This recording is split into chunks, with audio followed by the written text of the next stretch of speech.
Welcome to another edition of XFeed. The CSGO market crash. Did you see that was a thing? We've been going back and forth talking about crypto gaming and the fact that things have not been that great within that particular world. And then we've had a huge crash in CSGOs. We'll cover that. We'll cover some other crash outs on the timeline regarding people just saying, I don't want to be educated about anything, but we're going to make opinions about things and just throw thoughts out there without kind of any hootenanny around it. Talking about potentially why that's an issue. We're going to go over a big kind of investment fund that is doing something through like an AI virtual token, and there's a lot of hyperbolic talk around it.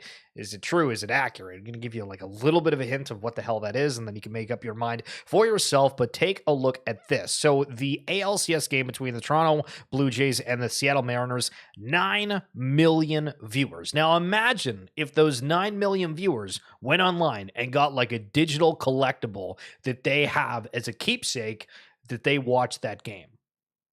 Why are we not doing like the easy things here? That feels like this is an easy reach. We got Peter Schiff, okay, the guy who is a gold maxi, very against Bitcoin, is going on a crypto show. Why? Oh, because, well, there's an audience for it. And anytime there's an audience or people paying attention to something, they are going to want to get involved. So Peter Schiff, very interesting clip from the particular stream here with Thread Guy. What does he have to say? Go grocery shopping, every week for stuff, stock up if you've got space, buy things now that don't perish and that you're going to need in 6 months, in a year or 2 years. Just buy them now because they're going to be a lot more expensive in the future. So you might as well just buy them now. Pretty good investment. I mean, let's say toothpaste, I don't know the price of toothpaste, but let's say toothpaste is $5 for a tube and in a year it's $10. Just buy it now. When you use it a year from now, you've got 100% return on your toothpaste investment. On your toothpaste investment. Yo, Smezzy, what's up? How are we doing? Crazy.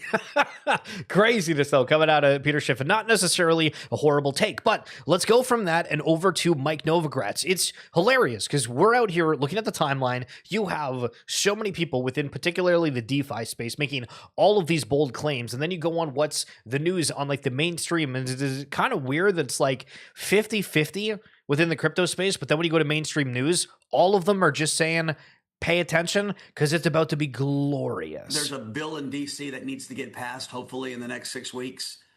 If that does, I think that'll give crypto a real jolt to the upside. Billionaire investor Mike Novogratz of Galaxy Digital finally reveals what comes next for Bitcoin and crypto markets. This is based on his insider information.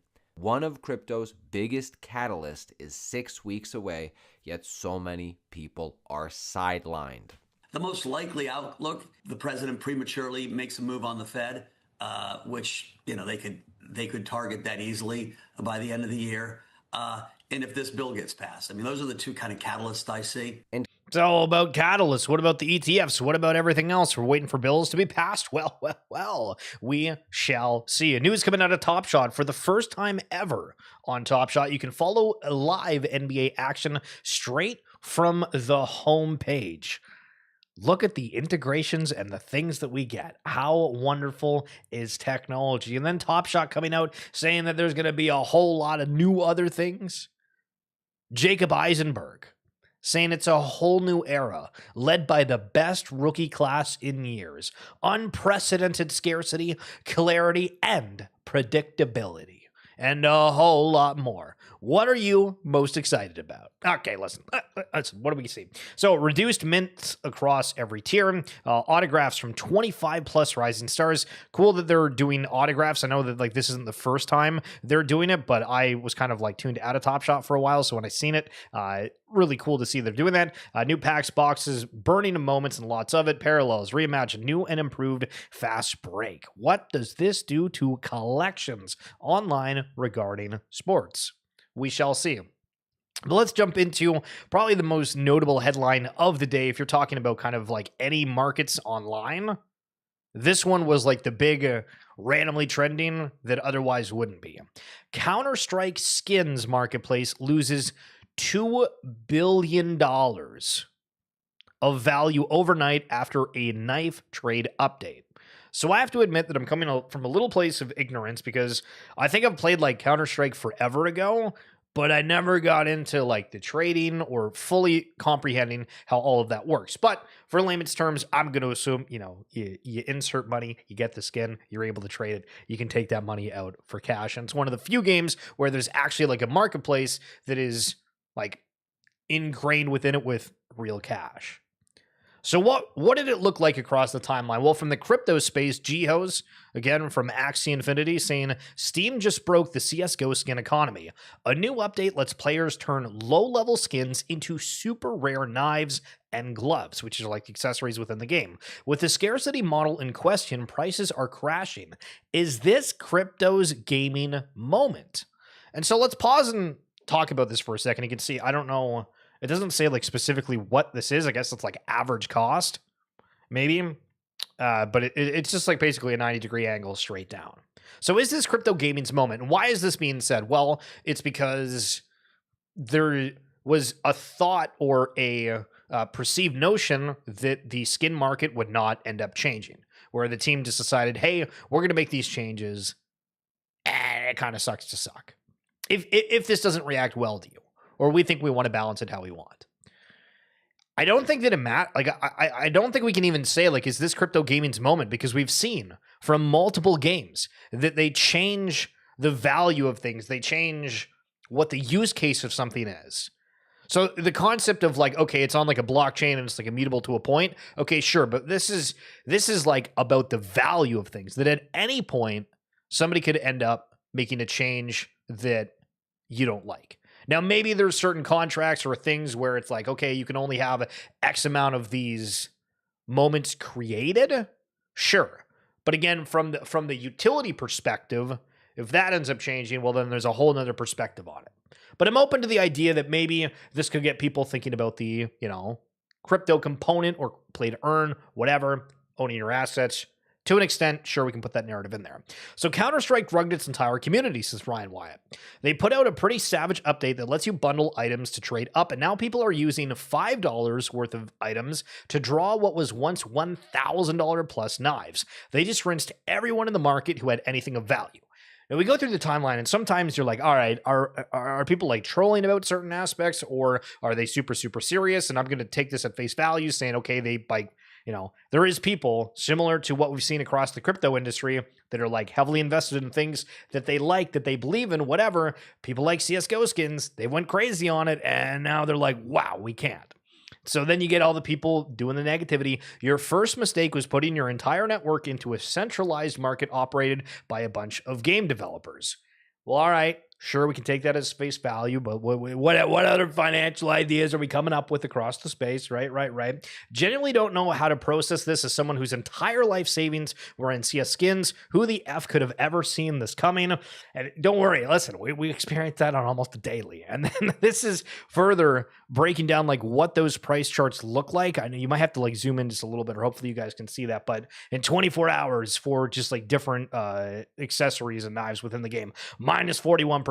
Minus 38%, minus 31%, 29, 29, 28, 23, 18, 19. It just keeps going down. And you're like, wow. So people are losing their ever-loving marbles about it. Knife prices are insanely low on Steam Market right now. Is this a buy the dip opportunity, or will prices go even lower? So you have people that are, this is all bad. And then other people that are like, buy the dip. The human psychology within the world needs to be studied even more. And why I wanted to preface the fact that I have no idea really anything about like CSGO, and I'm not coming at it from a place of expertise, just highlighting some people's comments, is because everybody's just giving comments and saying, oh yeah, I believe this, that, or whatever. And Jay here highlighting that. It's hilarious watching crypto Twitter scramble to explain what happened in Counter-Strike today. They have 0 skins, 0 hours, and 0 clue. True. Same energy as their meme coin analysis when they've never held a single bag. Pure speculator sport, and they still think they're experts. Yeah, just savagery out here on the timeline. So, Tibber, have you guys seen this? And the other day, I started to stream, and we got like an hour in, but like 10 minutes before the end, I was like, oh, we're going to go over certain things, and then we never got to it. So this was one. And I don't have any of this, but there was so much conversation around like, what is this? So Tibber, if you spell it the opposite way, it says ribbit. And there's a thing called Ribbit Capital that is invested in some of like the biggest things that are out there, where this Mickey Malka person, I don't know if they're going to have it in their bio. They don't have it in their bio. That is going to be a little bit awkward because I don't know if we go through. Oh, yeah. So they're like this Ribbit Capital have invested in like Coinbase, Revolt, Robinhood, like a lot of like massive things. They launched this AI token. There's talk about it like being a part of like an agentic web with all these AI agents, and the bot that's associated with it gives a lot of commentary about what's going on. So if you're wanting to follow, and again, this is just to give you guys like an update in case it ends up actually happening, but the Rabita, this is one of the agents that went out and bought a CryptoPunk. If you remember when like the AI XBT one was giving a bunch of responses to people when it first came out, and everybody loved it. This one, I think, came out at like a similar-ish time, maybe a little bit after, and bought a CryptoPunk, and it gives different insights of what they are doing. So as an example, Shopify, if you know the big like online commerce, is wiring Sidekick into roles and logs, trying agent moves to users. Know your agent beats chat. So again, KYA means know your agent. Admin becomes VTS on trusted data, and tasks turn into API calls with receipts. Okay, there's a lot of stuff that I'm like also not super familiar with, but then they go and talk about how Microsoft is now doing something with know your agent. And for anybody within the Featureverse ecosystem, I know that the Think team has brought that up previously as well. So the point being is that all this hype around this Tibber token is because it's associated with the Ribbit Capital. And so that's the thing. And they're, invested in a lot of like very, very massive companies. So that's where some of the hype is coming from. We'll see if that ends up. But now we got the clip of Elise talking about it to look back at history if that is the case. So we keep seeing people make crazy claims. And obviously it's one of those, okay, we'll see it when it happens. But Robbie Ferguson, for the past year, bringing up his posts all the time.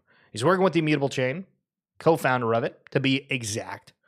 But he says, imagine I told you there's a piece of legislation coming that literally says that video game assets will be excluded from the definition of digital commodities, and then if I told you we were speaking to the biggest gaming companies in the world about how this will let them on board to Web3, and then some of the biggest financial institutions in the world wanted to get exposure to crypto, but they needed real utilities, so they picked gaming as one of only 2 or 3 real options, and then all of these things happened within 12 months during the period that we got near invisible Web3 UX, so that mainstream users didn't even know they were using a wallet, and then gaming had a generational revival, and you were still somehow surprised. How much more do I need to spoon feed you?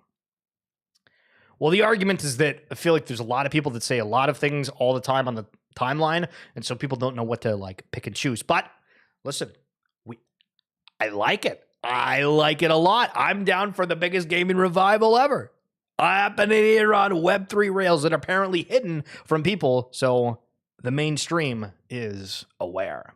So TokenWorks got a ton of traction today. Why did it get a ton of traction? If you don't know what TokenWorks are, basically they're a new company that is launching these strategy tokens and have directly partnered with a lot of teams that have NFTs, as there's sort of like a way to have a token without creating a blockchain or trying to do something that way beyond their normal capacity.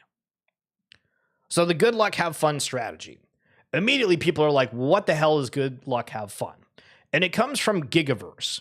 And you might have seen Gigaverse before, but it's on Abstract Chain, powered by Proof of Play. They have the Good Lifers, whatever.